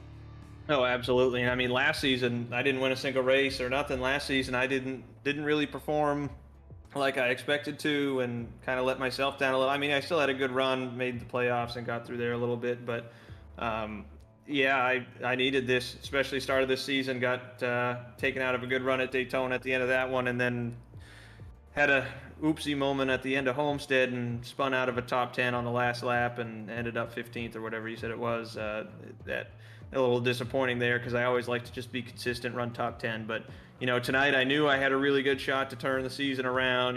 Turn the last 2 seasons around, honestly, and pick up a good. My goal was 3rd behind RC and Stanley, and I exceeded my expectations somehow and picked up the win. So didn't expect it, but absolutely was due for a win, I guess, and really needed one for this confidence. All right, well, Ryan, give us your shout-outs here before we send you off to celebrate your win tonight.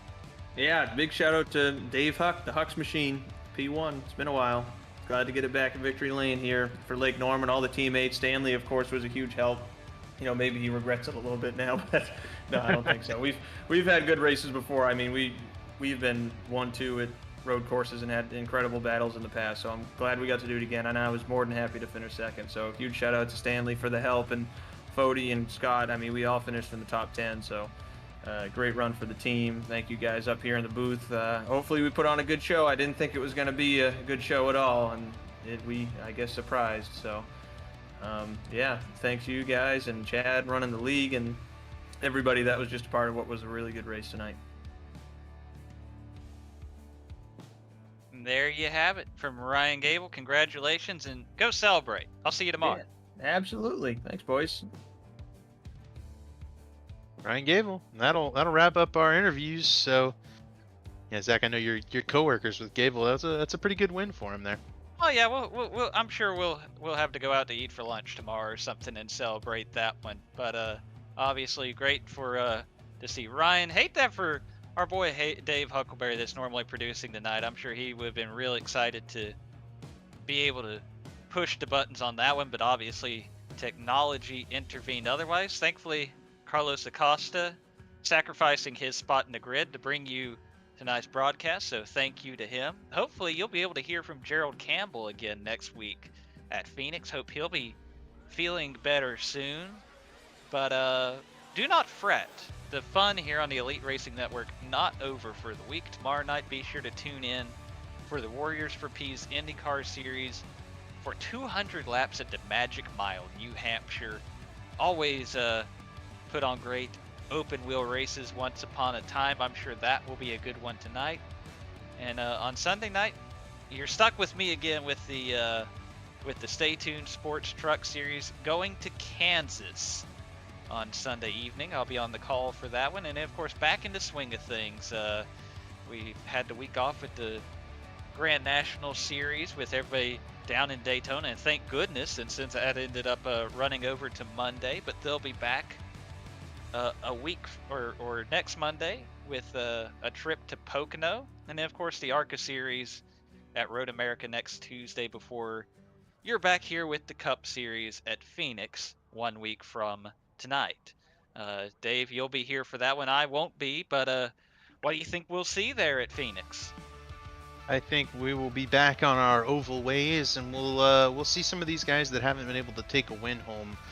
Maybe namely like Tyler Fody, Ethan Burrell, Tate Lytle, some of those fellas trying their best to take advantage of the ways of Phoenix. But for now, let's pack it up for tonight, and hopefully I can give you a good show on Sunday there, and in the trucks. That'll be fun. I think that sounds like a plan. On that note, for David Westergreen and Carlos Acosta, I've been Zach Evans. Thank you for watching tonight. Congratulations to Ryan Gable on the win, and we will see you next time.